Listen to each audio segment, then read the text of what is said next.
everyone, welcome back to my another video. So today we'll be talking about how to fix TripAdvisor business listing error. So if you're having an issue with TripAdvisor business listing, it might be because of your data entry and form errors. If you receive an error when submitting details, for example, invalid values or the page just refreshes, remove the special characters. Just do not use symbol or HTML code in your address, name or description fields.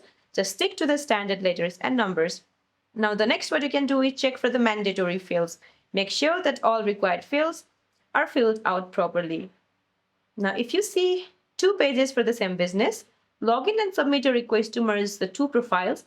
You will need to verify ownership of both pages to retain all of your review history.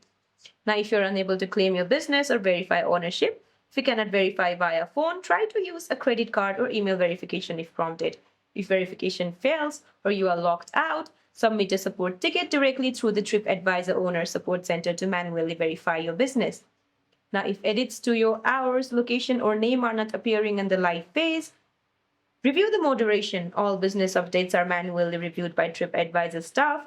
Wait at least 5 to 7 business days for the changes to be verified and published. Make sure that you're making all edits through your official TripAdvisor Management Center dashboard. So that's it for this video, guys. I hope this video helped you. See you in my next one.